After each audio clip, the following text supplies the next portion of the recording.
It's so tragic that we have these thousands of people who are suffering in the streets and nobody is doing anything that really helps them. You never address the root causes. You have to address what put them into homelessness or what's keeping them in homelessness in order to resolve it. And housing, four walls doesn't do that. There are so many good programs in this country, so many people doing good. It's a community-wide solution that solved it on a citywide basis, done it through a very Tocquevillian, traditional American model where everybody in the community came together. They've shown individuals, no, you can help. You can help solve this problem. You are an important part of the solution.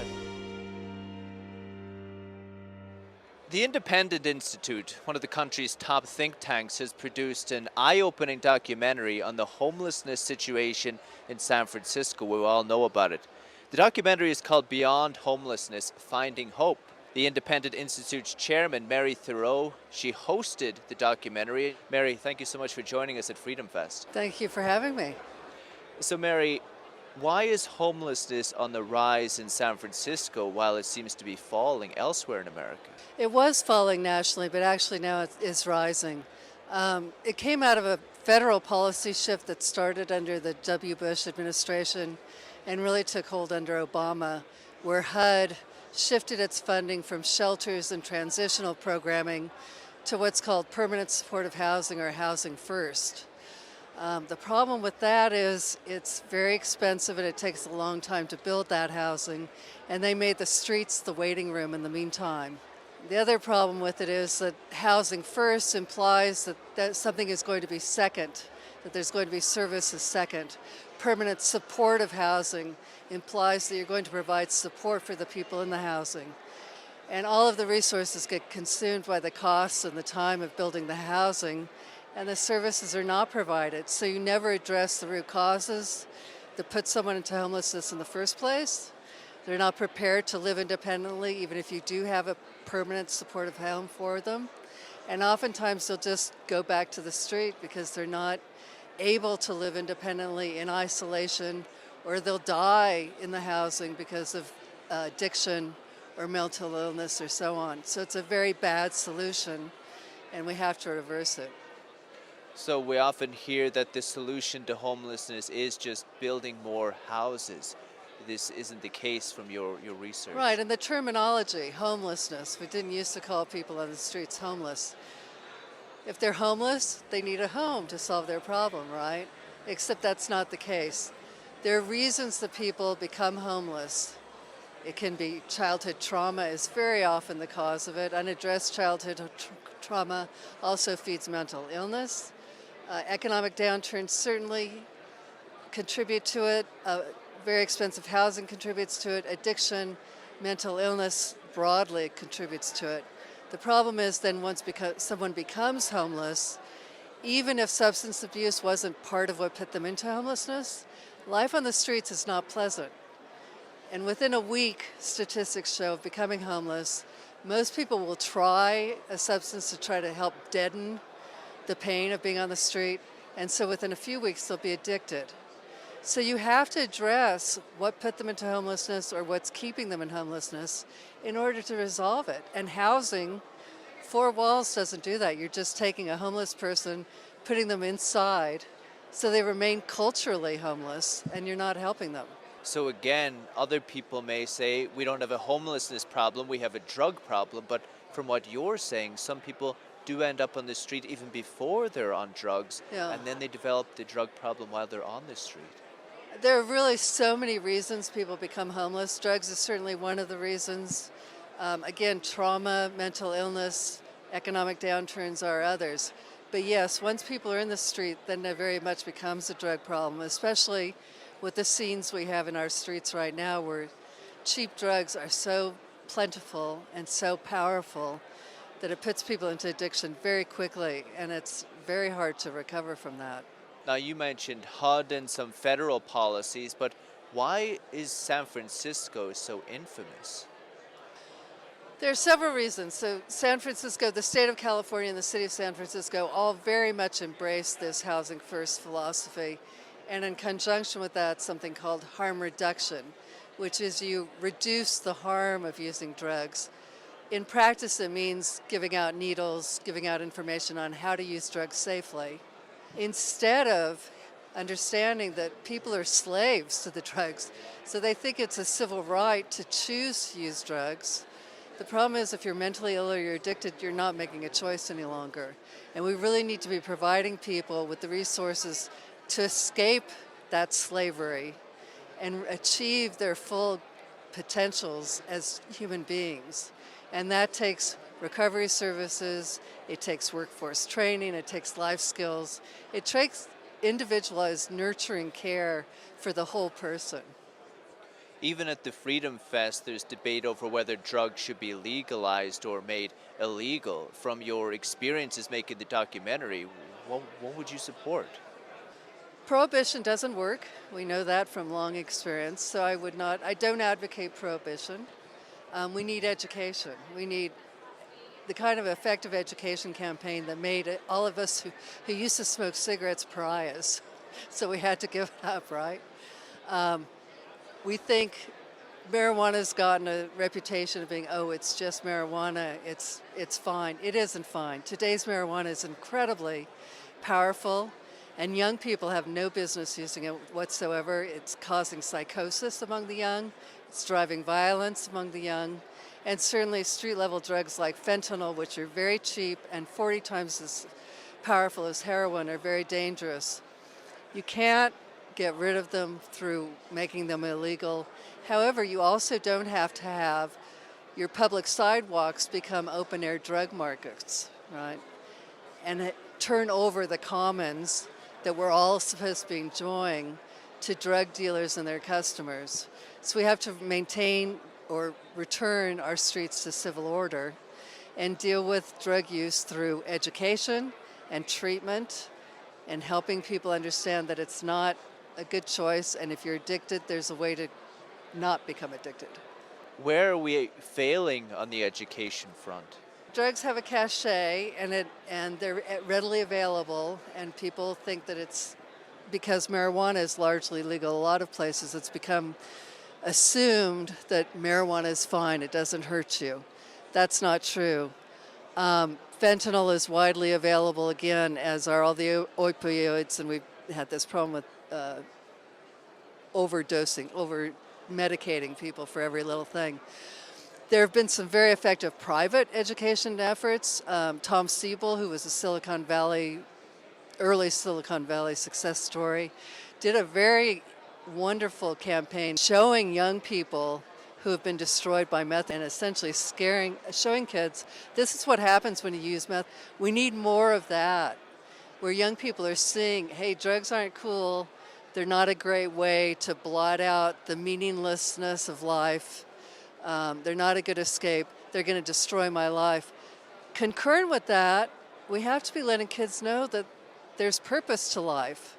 And we've taken a lot of that away. We're telling kids, no, there's no purpose. You know, you're fine just as you are. Don't worry about it. And they know they're confused and they're not quite sure what they want to do with their lives, and they're not sure that life has meaning. And we're not nurturing that either. Because I think if you look at the culture at the moment, particularly among young people, with drug use, etc., it's the opposite. It's almost celebrating drug use, encouraging drug use, encouraging overindulgence in these things. And I think the nihilism as well you described, Yes. it's so prevalent. Where do you begin to reach young people? Well, I think families are a great way to start, and we have to nurture the family. We have a war on children in this country, frankly, right now. We're trying to destroy childhood. We have families that are in deep distress. The stories I was told by the people in the documentary of the childhoods they had, and I truly came away feeling there, but for the grace of God go I. If I'd grown up in these violent, dysfunctional, unwanted households, I would have turned out the same way. I was loved and wanted, and it makes a huge difference. So we do have to be providing more supportive programs. There are wonderful organizations that do that, good after-school programs, good parenting programs. Need to do more of that. Can you tell me one of these stories that you learned, these broken childhoods? Well, one young woman who grew up in East LA and very violent neighborhood, and she felt she had to protect her little brother, and so she just became a total tough, and was out in the streets fighting the other kids, protecting her brother, didn't have support from parents at home, and so on, and ended up having a very rough life. Another young woman grew up homeless herself and told me about as she grew up and left her mother and was living on her own, she'd sleep under parked cars because it's the safe place to be away from people and not get attacked. But you'd have to be very wary that, somebody didn't come and start the car and drive off while you're under it. So just desperate lives of near survival, things we wouldn't want a stray cat to experience. And we have hundreds of thousands of human beings living this way. One of the interviewees in your documentary said that the policies in San Francisco, the homeless policies, the home policies, are creating an open-air asylum in the streets. Can you explain what he meant by that? Well, again, with the Housing First model, the one-size-fits-none solution is to give people housing. It's incredible. At current, quote, affordable housing developments in San Francisco are running $1.2 million per unit, and a unit holds one person, and they take 8 or more years to get developed. So you're leaving people in the streets while you're building this housing with their problems, and they are very mentally ill. I have seen more sad, tragic, very unwell people in the streets in every condition, and your heart goes out to them. And then again, addiction fuels mental illness. So it's worse than you see on TV. It really is. It's like we talked a little bit before the interview. I lived there for 18 months. I still remember the scenes. It is shocking and heartbreaking. It is shocking. I went out there, I first moved there in 75, and it was beautiful city. Everybody wanted to be in San Francisco. It's just so gorgeous, and now it is just, and most importantly, it's so tragic that we have these thousands of people who are suffering in the streets and nobody is doing anything that really helps them. You mentioned the cost of building the homes and the length of time it takes. Why is it so difficult? Because the government's doing it. So it's central planning. We saw it in all the communist countries and socialist countries. When it's centrally planned, it's very expensive and it takes a long time and it's not very good. After World War II, my dad built starter homes for returning GIs that cost $500. In inflation-adjusted terms, that's about $6,500. Today, we have wonderful technology, modular housing, other things, all kinds of technology that we could be building cheap housing easily that could house every segment of the population. The government won't let you. And in California, it's even worse because anybody can stop any development for any reason under our so-called CEQA, which is this environmental protection law we have. But everything is in the environment. Adding a child to the school system is an environmental impact. And anybody can bring an anonymous complaint against the development for any reason. So it opens itself up to all kinds of abuse, intentional and unintentional, but up to extortion, where unions will bring it because they want the development to be done with union labor, or all kinds of other, or just, well-meaning people who don't want an apartment building down the street because, the traffic and the noise and so on. So. Fascinating. Tell me about the hope that you found doing the documentary. I traveled around the country and I visited a lot of programs, and there are so many good programs in this country, so many people doing good. The problem is with most of them is they're helping 20 people or 100 people or, a segment. And it's such a huge problem now that you need something that works at scale. And that's what we found in San Antonio with Haven for Hope. It's a community-wide solution that solved it on a citywide basis. And most importantly, it's done it through a very Tocquevillian, traditional American model where everybody in the community came together. the business community, the nonprofit community, the police, the fire, the city government, and so on, formed a task force, strategically laid out what does our community need to serve these populations, interviewed people experiencing homelessness for what they were looking for, and then built this incredibly comprehensive, holistic program that both serves immediate emergency needs, overnight shelter, whatever, but more importantly provides transformational care, residential transformational services for people to take themselves from the street to achieve their full potential and live rich lives. Tell me about the people who've gone through this program. It's everybody. I mean, every story imaginable. From one man I interviewed in the documentary had been, as he put it, living the American dream. He had his own business, his own house, doing very well. His wife left him. He took up with a woman who got him involved in cocaine, and everything went to cocaine. And then he's living in his car, and then he sells his car for cocaine, and then he's just living on the streets. To people who grew up in very trying circumstances, very violent circumstances. Small towns in Texas where drinking was the culture and grew up to become addicts themselves. Just an enormous number of stories. But because they deal with people on an individualized basis, so you come in and they say, tell us your story. And then what's standing in your way of moving on with your life, and address that. And they have 140 partners that they work with so they can bring alongside you the personalized services and care that you need, deal with that barrier after you come through that barrier. Okay, what's the next barrier in your way? And pretty soon you've overcome all of them, you're stable, you're ready to live on your own. And then they go on to live independently, successfully. Not what we have in San Francisco, where you stick somebody in housing, not able to live successfully that way, and they end up just back on the streets over and over and over again. What do you think the people who are going through this particular program are gaining that people in other programs are not? What they're being given up front is unconditional love and acceptance. Recovery is really hard. I don't know if you've ever tried to kick a habit or had a major life change, but it's hard for us, right? Recovery from substance abuse, from a very troubled background and so on is even harder. So to have that support and have people who genuinely know you and want to help you makes all the difference. Provides you the support to do that hard, because you're the only one who can go through recovery, right? I can't do it for you. But to have that help makes it, okay, I can do that. This is hard, but I can do this.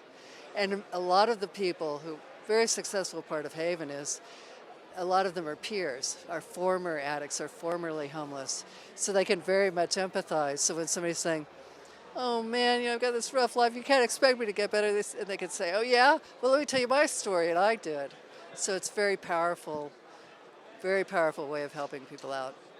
You said the entire community almost comes together to help these people. Tell me about the fulfillment that the people in the community feel when this starts to work. It really sets up a virtuous circle. They have, again, all the nonprofits are working with it. They have 1,000 volunteers on campus any given month, so people from the community get to know it as well. And then they communicate to the community quite well. When I was down there filming was last year when the big freeze was coming in, if you may recall. And they put out through the media, we are opening our gates to anybody who's on the street that needs a warm place, a safe place to be, and we're going to need sleeping bags and coats and da-da. And I watched the line of cars coming up with new sleeping bags, new coats, new gloves, whatever. Just an outpouring of support and involvement. And it just, again, it's just this virtuous circle of they get that satisfaction. Each of us as an individual wants to help people, right? We all have a desire to help people. But we've become, with the homeless, we feel as if, well, there's nothing that I as an individual can do to help that person, somebody professional or the government or somebody has to help them. Well, in San Antonio, they've shown individuals, no, you can help. You can help solve this problem. You are an important part of the solution. And they know that, and they get that wonderful feedback of, I am part of this solution. It's not that they're doing the work and I'm, over here on the sidelines. No, we are doing it together. Like you alluded to, this is the traditional American way, the way of doing things through community. Right. Can it be, once again, applied nationwide? What would it take? I think it can, but it's going to take local civic leaders. In San Antonio, it happened to be an oil man. Though interestingly, he reached across to the Democratic mayor whose election he had opposed. And to his credit, the mayor said, great, let's work together on this. So it's that willingness to work together that you have to have. And we've gotten so siloed in many of our cities and we've gotten divided, frankly. The government has told us, give us your tax dollars, we'll take care of the problem. And it creates this divide between the us and the them. And I can't help that person over there. That person over there is different than I am. And the important thing about volunteering, about working with people who are different from you, is that you do learn that, nope, we're all the same. Underneath it all, we're all exactly the same. And so we have to regain that. But it takes that willingness to get out of, I'm right, this is the only approach, I'm right, this is the only approach, and get in a room and talk together. But I've seen it start to work in San Francisco. We have been bringing people together in conversations, talking about common goals and things that we have in common and getting past the things that we disagree on. And deciding we can work together here. When you start work together here, pretty soon you can work together there too. Have we developed a culture, or do we find ourselves in a culture where, oh, that's the government's job, or the government can help these people, I don't necessarily need to? That's exactly where America had gotten. However, I'm very optimistic because now polls are showing a great loss of faith in the government, which to me is a good thing. We don't want people thinking that it's the government's job to take care of each other. It's our job to take care of each other. It's our job to form civic organizations that do, as in Tocqueville's Democracy in America, comes together for every need, building the libraries, building the schools, taking care of our neighbors, and so on. Like you said offline, we need to cast the optimism. I think you've done that here. Yeah. Mary Theroux, Independent Institute. Thank you so much. Thank you very much. I appreciate it.